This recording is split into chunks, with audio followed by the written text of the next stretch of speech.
Olá, venho trazer uma proposta de um projeto de extensão que foi sugerido a nós no curso de faculdade.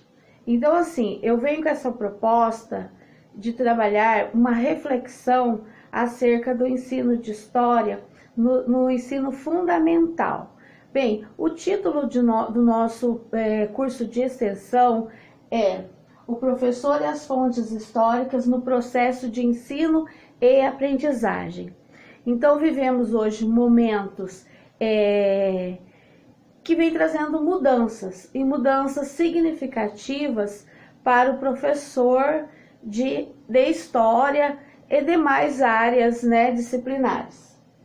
Bom, esse projeto de extensão se inicia com uma reflexão sobre a realidade educacional no contexto contemporâneo.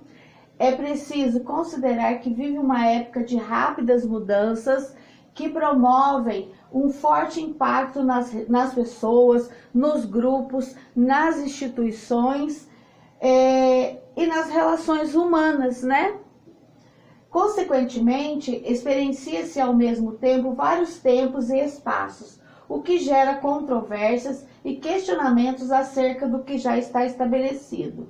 Educar é mais do que oferecer conteúdos, metodologias e técnicas pedagógicas, Bem, então assim, aqui é uma proposta, Uma proposta de pensarmos esse ensino de história a partir de fontes, das linguagens que o professor utiliza em sala de aula.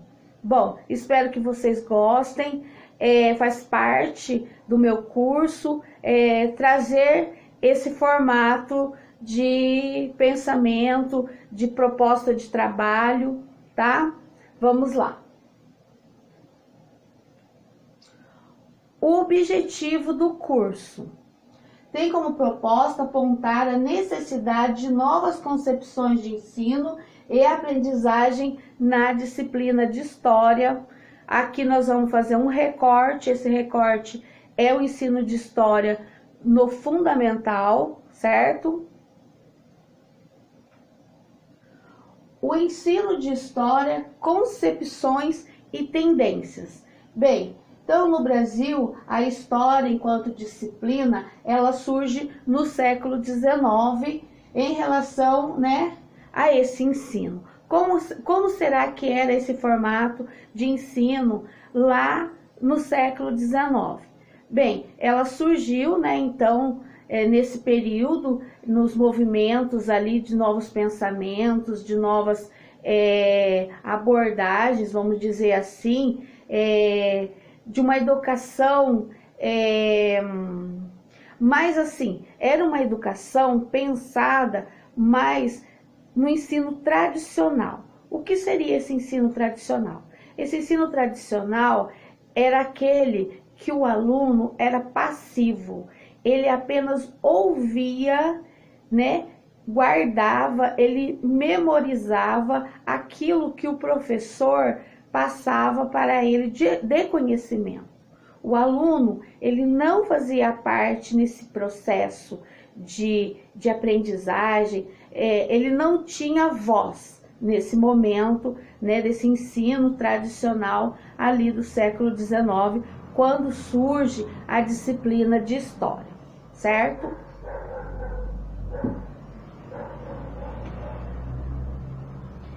Então, assim, aí ao longo do século XX, com a escola nova, vem surgindo ali um pensamento da escola dos análises, lá como uma escola francesa, ela começa a pensar numa abordagem diferente, de trabalhar com campos, específico ali, da disciplina, vamos dizer, da nossa disciplina de história. Então começa ali a surgir um novo pensar, um novo agir para o professor, certo? Como ele trabalhar com o aluno.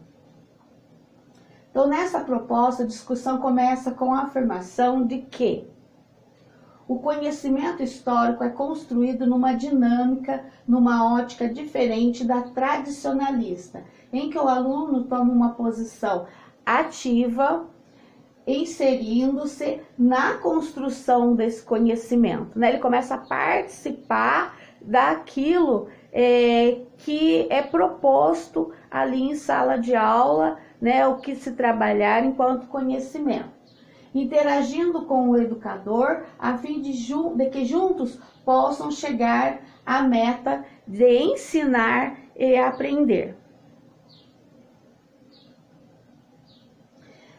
Nesse sentido, o professor deve observar com cuidado o público-alvo e a sua faixa etária. Bem, o que é isso?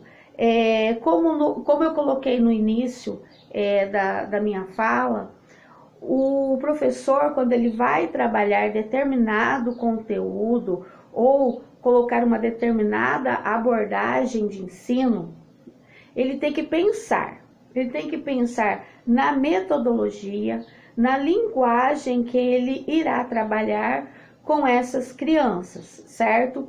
Por quê? Porque dependendo da faixa etária da criança, ela não tem ainda uma assimilação, né? Ela não consegue ainda imaginar. Por exemplo, lá na educação infantil, a criança, ela não tem entendimento ainda na questão de tempo, do que foi o passado. Ela pensa sempre no tempo presente. Ela acha que a avó dela era daquele jeito no passado. Ela ainda não imagina que a avó, lá em anos atrás, ela era criança, certo? Então, assim, ela vê sempre no tempo presente. Então, assim, a abordagem, ela deve ser pensada, esse professor vai trabalhar com essa faixa etária, pesquisar, procurar buscar o conhecimento prévio dessa criança. O que ela já traz de conhecimento para eu estar trabalhando determinado conteúdo em sala de aula?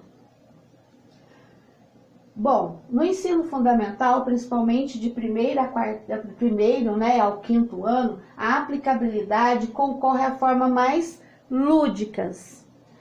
No ensino, lá do quinto ao nono ano, faz-se necessário, do sexto ao nono ano, se faz necessário aulas mais aprofundadas. Já no ensino médio, deve pensar-se de uma forma específica, né? Então, assim, cada momento, o professor, né, a criança, o adolescente, o jovem, né, ele vai adquirindo a experiência de vida, a experiência daquilo que ele já aprendeu sobre a vida, sobre o ensino, né, sobre a disciplina de história, o que aconteceu em determinado tempo passado, o que esse passado trouxe de experiência para o tempo presente. Deve-se ter em mente que em todo momento o aluno deve ser levado a pensar criticamente. Se eu coloco para essa criança, para esse adolescente, para esse aluno, determinada situação a ele, de um fato ocorrido na história, de algo que aconteceu na história, né? Então, assim, eu tenho que levar essa criança a fazer uma crítica em relação àquele fato, àquele acontecido, certo? Para que ela não aceite passivamente como era lá no ensino tradicional, para que ela faça questionamento acerca desse assunto. Então, assim, a partir da segunda metade do século XX, muitas são as linguagens que se apresentam como ferramenta para o professor ministrar as suas aulas. Essas linguagens utilizadas na sala de aula diversificam-se em quê? Quais são essas linguagens? O que o professor pode trazer para a aula dele? Que proposta que ele pode fazer com esses alunos? Ele pode estar trabalhando literatura, poemas, crônicas, filme, canções, certo? Entre outras, sendo essas mais comuns disponíveis ao professor, né? Vamos pensar assim, o professor pode trazer uma obra de arte, certo? Muitas das pinturas que foram feitas no século XIX, onde retratava ali a família, né? Não só a família imperial, né? O rei, a rainha, seus filhos, mas também ali trazia os escravos. Vamos pensar também, né? No ponto de vista dos excluídos da história, aqueles que ainda não foram apresentados para a criança, porque lá no ensino tradicional só se trazia a história dos vencedores e os vencidos, né? Como eu posso estar mostrando para essa criança, como eu posso estar trabalhando com ela, né? Essa parte da minoria, dos excluídos da história.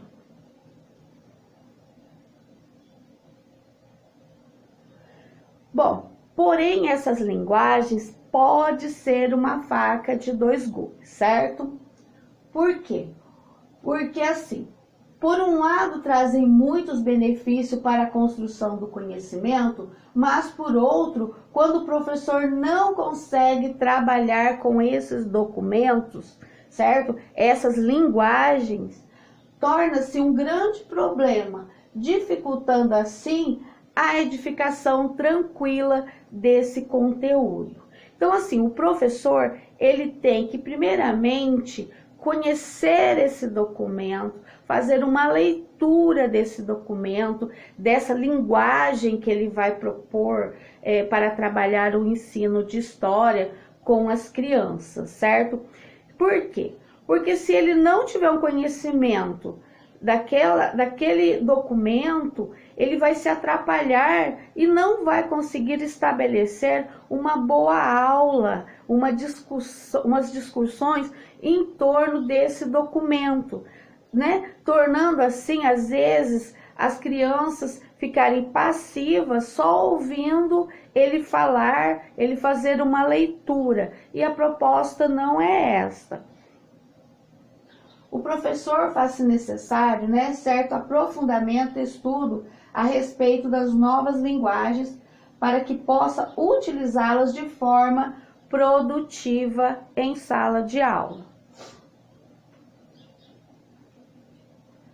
Bem, então assim, podemos considerar as linguagens como documentos a serem investigados em sala de aula por educadores e educando, a serem inseridos no contexto do aluno como a fonte de estudo do passado. Bem, como eu coloquei, poderia trabalhar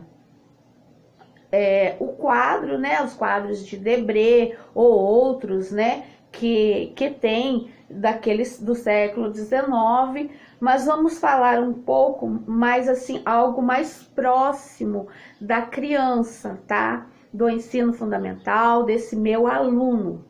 Bom, eu poderia estar pedindo à criança que ela trouxesse a carteira, né? A certidão de nascimento dela, certo? Vamos lá, vamos cada um trazer a sua certidão de nascimento. Essa certidão de nascimento, né, ela é um documento acessível para a criança, né, para o familiar, até mesmo mandar uma cópia, não necessariamente o documento, mas é um documento. Ali é colocado o período que a criança nasceu, quem seus pais, seus familiares. Então, assim, As propostas para trabalhar com documentos são variadas. Por exemplo, uma carteira de trabalho, né? É um documento. Ali tem o registro de quando ela foi contratada por uma determinada empresa, né? Como era. Por quê? Porque a partir desse documento, nós vamos construir um conhecimento. Vamos construir uma história, certo? Porque nós veremos logo a seguir. A história, ela tem várias linhas de pensamento. A história, ela não está pronta e acabada, certo? Então, assim, eu posso apresentar um documento que traz uma vertente da história e posso trazer outra que traga outra vertente, certo? Como eu coloquei, a história dos vencidos e a história dos vencedores, certo?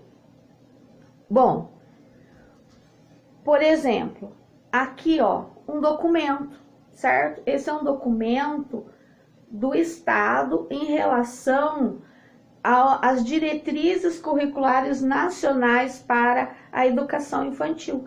Esse é um documento, né, que o professor utiliza bastante para trabalhar, né? Então, sim, é uma fonte, é uma linguagem, é um documento impresso, né, em formato de livro.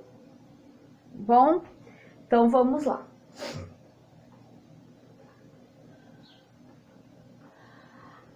Sobre a produção do conhecimento.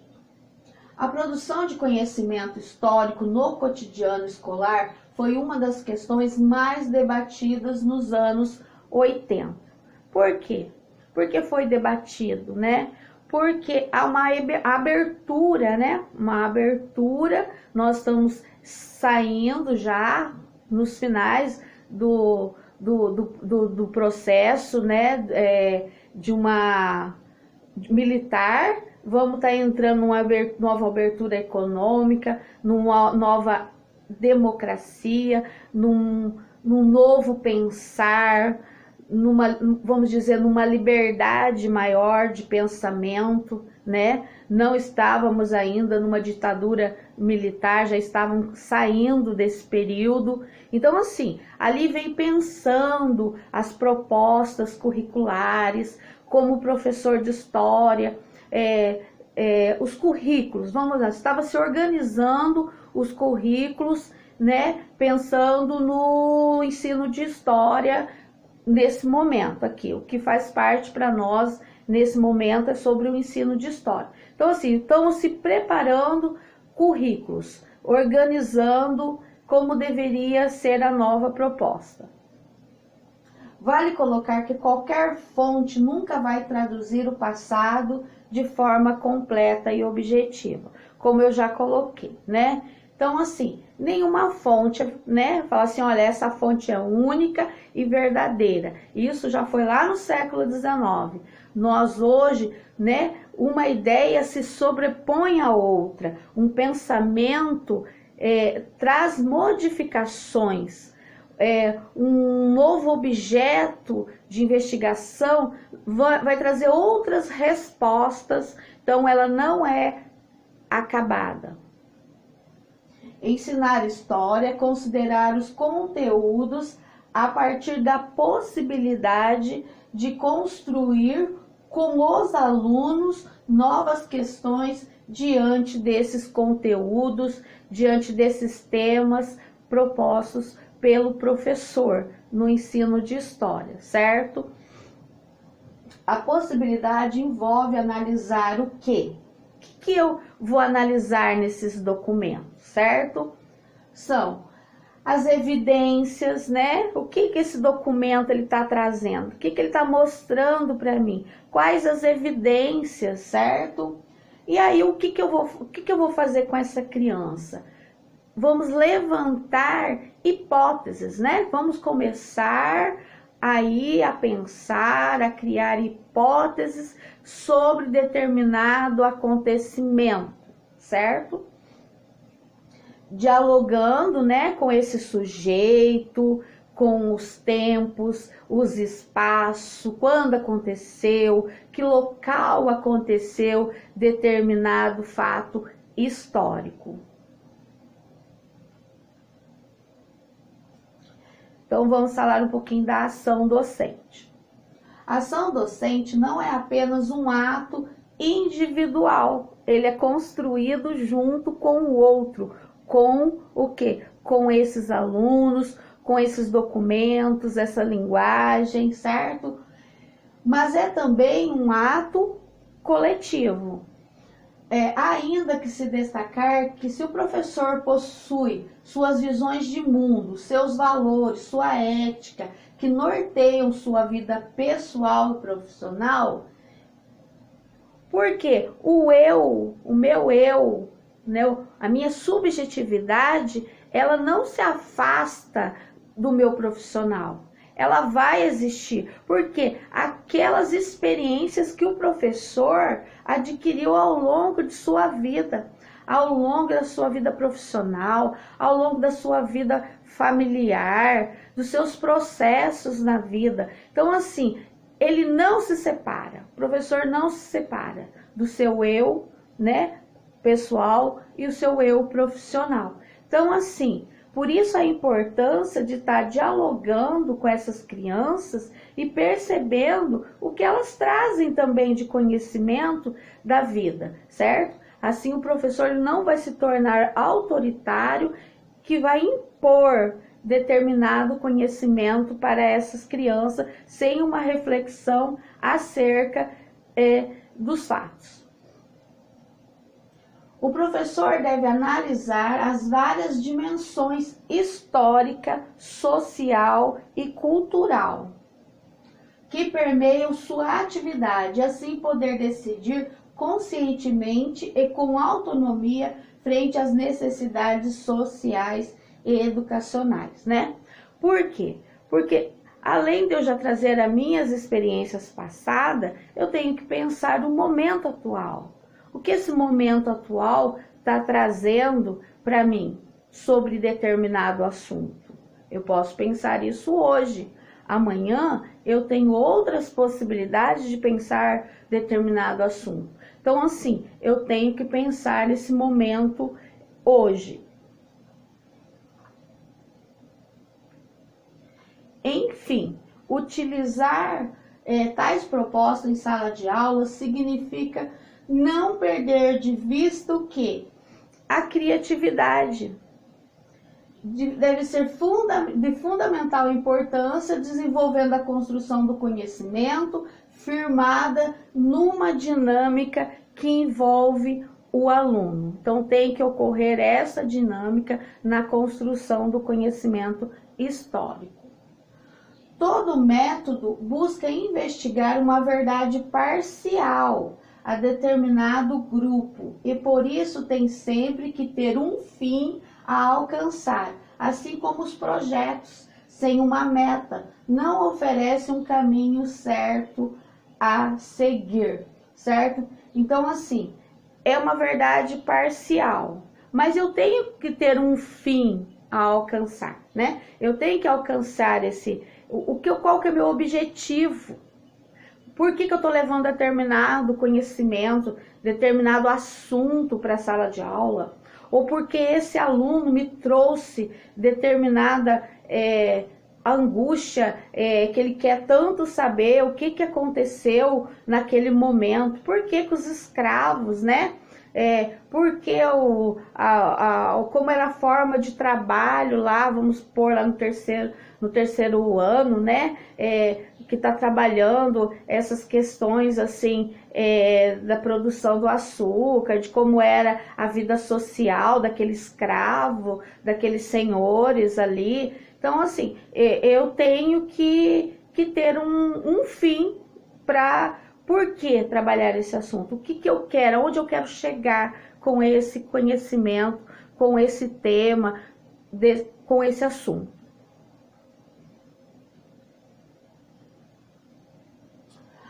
Algumas propostas nos documentos oficiais. Bom, aqui a gente vai estar falando um pouquinho, né, das diretrizes, né, o que trouxe para a sala de aula, que o professor deveria trabalhar, certo?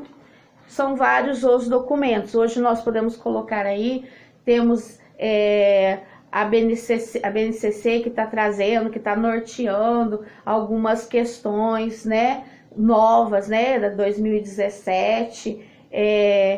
Não é um documento, mas ela tem norteado o trabalho do professor aqui vamos pôr no ensino fundamental, na educação infantil, entre outros anos.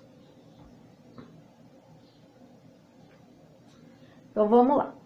Os parâmetros curriculares nacionais têm como pressuposto na área da história que o aluno pode aprender a realidade na sua diversidade e nas múltiplas dimensões temporais, né?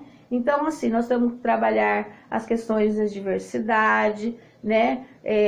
Trabalhando ali as múltiplas dimensões temporais, né? O tempo presente, o tempo que aconteceu em determinado tempo, que está acontecendo agora, né? Então, a gente tem que trabalhar todos esses processos. O documento propõe estudo das questões locais, regionais, nacionais e mundiais, das diferenças e semelhanças entre culturas, das mudanças e permanências no modo de viver, de pensar, fazer e das heranças legadas por gerações, certo? Então, normalmente, né, o professor ali do ensino fundamental, ele procura e ele deve nortear o trabalho dele nas questões locais, né, algo que está mais próximo da criança, do regional e assim por diante. Ele começa do local e vai levando até as questões mundiais. Mas ele vai fazendo recortes, né? Não vamos trabalhar aí todo o contexto, tudo o que aconteceu. Não, né? Não é um ensino enciclopédico. Vamos falar então. Estamos falando de recortes, né? Esses recortes que o professor, ao trabalhar determinado assunto, ele vai fazer um recorte daquele tema a ser trabalhado. Nessa perspectiva de ensino, apontado pelos PCNs, há uma valorização, um intercâmbio de ideias, sugerindo a análise e a interpretação de diferentes fontes e linguagens. Imagens, textos, objetos, músicas, etc. A comparação entre informações, o debate sobre diferentes explicações para o mesmo fato. Então, eu posso pegar um determinado documento, uma determinada, por exemplo, um objeto, uma música, um outro documento, uma outra fonte. Eu posso confrontar essas fontes. Por exemplo, uma revista que falou sobre determinado assunto, a outra já falou outra coisa sobre o mesmo assunto. Então, assim, vamos confrontar essas linguagens, essas fontes.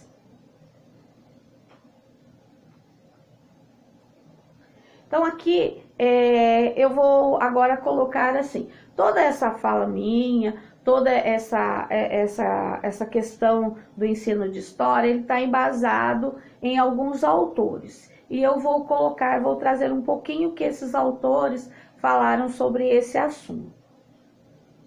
Nessa perspectiva, a Schmidt e a Cainelli entendem que a proposta enfoca a aprendizagem como um processo e não como um produto a ser medido numa prova, certo? Então, assim, esse conhecimento é construído, é um processo que leva tempo, certo? E ele não pode ser medido, né? Numa prova, trabalhei esse conteúdo e já estou pronto, acabado. Não. Dentro dessa nova ótica de pensar a aprendizagem, os recentes conteúdos escolares passam a integrar vários conhecimentos, né? Na concepção da Bittencourt, o conteúdo escolar refere-se ao conteúdo explícito de cada disciplina. É a aquisição de valores, habilidades e competências que fazem parte das práticas escolares. Para Bittencourt, os conceitos históricos básicos são, eu vou trabalhar com conceitos, e esses conceitos para elas são a cultura, a cultura de um determinado povo, como esse povo se organiza, a organização social e o conceito de trabalho desse determinado grupo. Então, eu trabalho com esses conceitos, com a criança. As noções básicas são o quê? O que eu tenho que ter de noções básicas nesse momento que eu estou trabalhando determinado conteúdo? Noções de tempo e de espaços, históricos.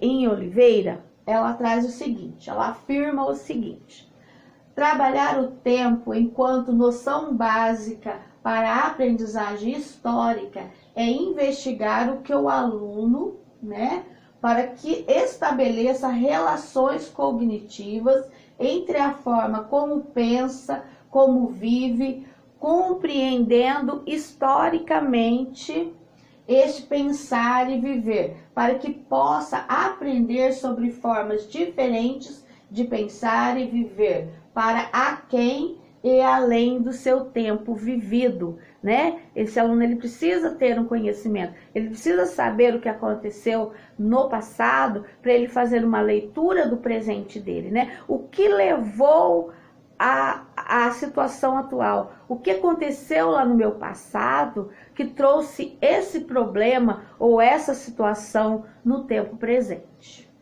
E mais, eu posso planejar o futuro a partir daquilo que eu já trouxe de conhecimento, aquilo que eu já conheci lá atrás, as causas, o que levou a certas coisas, eu posso evitar no futuro determinada situação.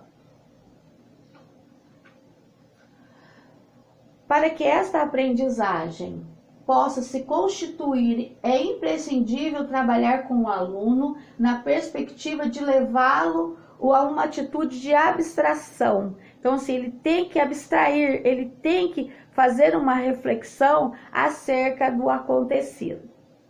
Uma atitude, de abstração, identificando, questionando, ensinando-o a identificar o seu pensar, questionar-se por que pensa de determinada forma e não de outra. Por que você pode questionar? Por que pensar? Por que você pensa desse jeito? Por que não desse? Então, eu tenho que levar a criança a refletir sobre, abstrair alguma coisa. Algumas propostas visam introduzir uma concepção de história local, que foi aquilo que eu coloquei, no fundamental, trabalhar com a criança, o local, o regional, algo mais próximo da vivência dela. Estabelecer articulações entre a mais próxima ou vivido pelo aluno e a história nacional, regional ou mundial, consequentemente. A problematização do estudo histórico inicia-se pelo local, depois pelo nacional e depois pelo geral. Em relação à noção do antes e depois, do conceito de geração e do conceito de duração, visa-se desenvolver no aluno o conceito de tempo histórico, não entendido como tempo cronológico, segundo a Bittencourt, certo? Esse tipo de ensino pressupõe, conforme a Schmidt e a Carnelli, a experiência do aluno como ponto de partida para trabalhar esses conceitos, fazer com que o aluno perceber, a criança colocar já o que ele já traz de conhecimento de determinado assunto a ser trabalhado em sala de aula. visando na identificação do aluno como sujeito da história e produção do conhecimento histórico, certo? Depois fazer com que o aluno coloque no papel esse pensamento dele, né? O que ele já conhece, né, sobre determinado assunto, ele fazer uma reflexão daí por escrito é bem legal, é bem interessante para o professor trabalhar, né, criar textos sobre um fato, um acontecimento histórico. As técnicas, os métodos, os meios auxiliares constituem-se um dos elementos estruturantes da didática.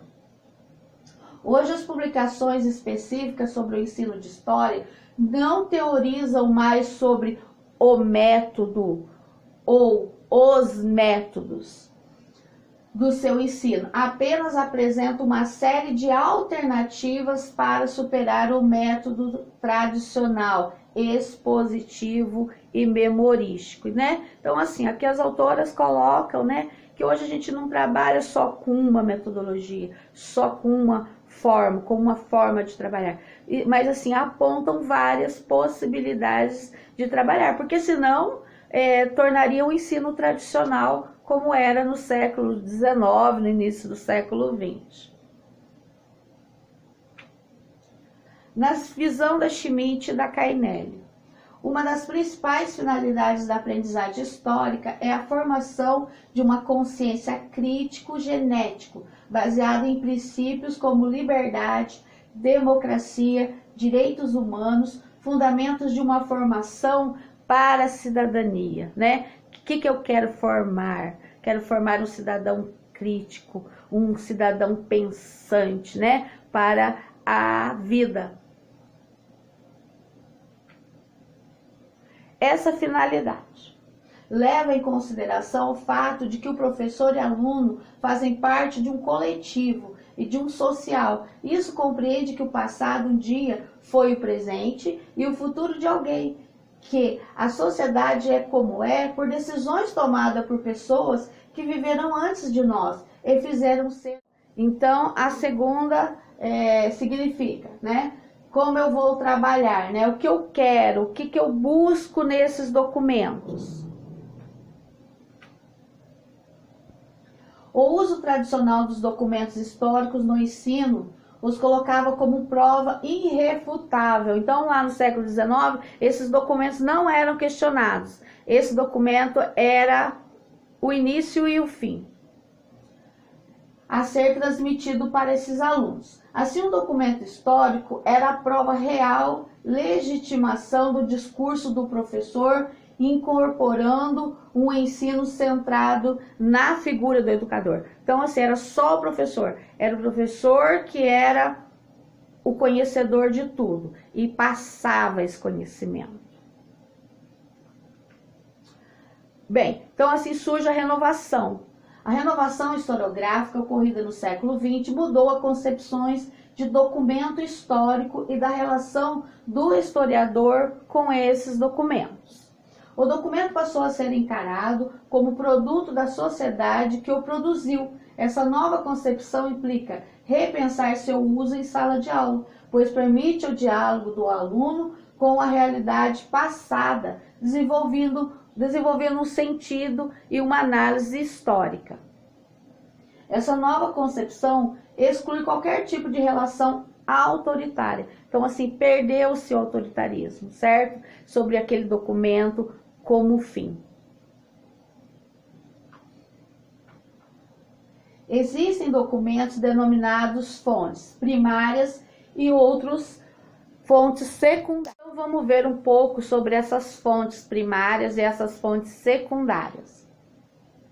As fontes primárias são testemunhas do passado que se caracterizam por serem de primeira mão ou contemporâneas dos fatos históricos a que se referem. Então, são documentos oficiais, vamos dizer assim, né?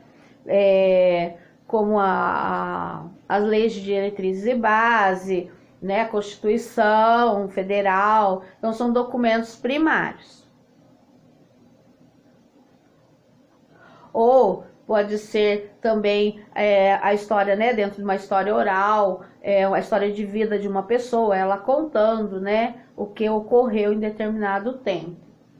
Pode ser fontes materiais, o que pode ser fontes, né, também utensílios, móveis, roupas, ornamentos, armas, construções, moedas, entre outros. Então, assim, o professor ele tem várias fontes para ele trabalhar, não é mais só aquela fonte de documento, só aquilo que valia lá no século XIX. Então ele pode trabalhar com roupas, no museu, trabalhar determinada obra. Daí temos o quê? As fontes escritas, documentos jurídicos, constituições, códigos, leis, decretos, testamento, cartas, livros, biografias, mitos, estatística, mapas, registros, entre outros. Fontes visuais daí, podemos trabalhar também, que são as pinturas, fotografias, gravuras, filmes, vídeos, programas de televisão, entre outros. N possibilidades de fontes para trabalhar o ensino de história em sala de aula. Fontes orais, né, que eu acabei de colocar a história de vida de alguém, né? Entrevistas, gravações, lendas contadas ou registradas de relatos de viva voz, programas de rádio, CDs, DVDs, entre outros.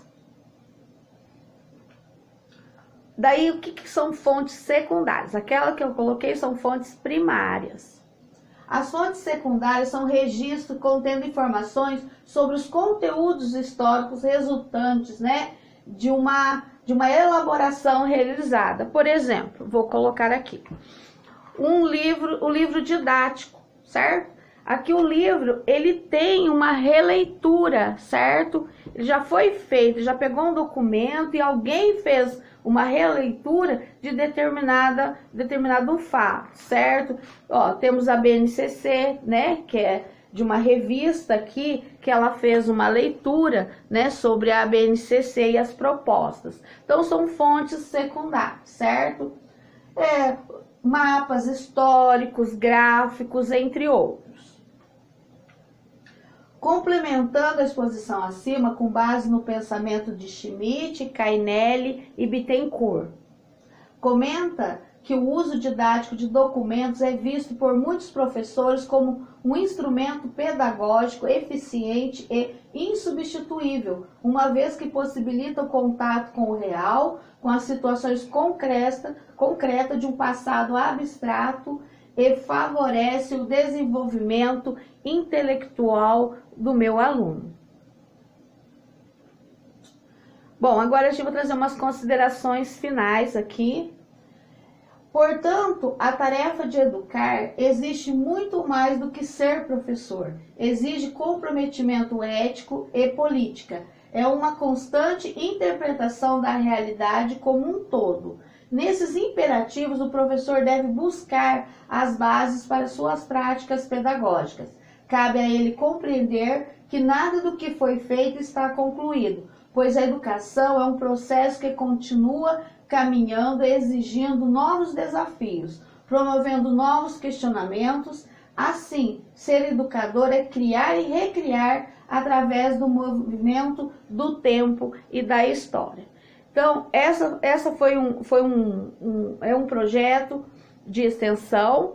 A princípio, eu fiz essa fala, essas explicações sobre os documentos, sobre as fontes históricas, sobre as linguagens em sala de aula.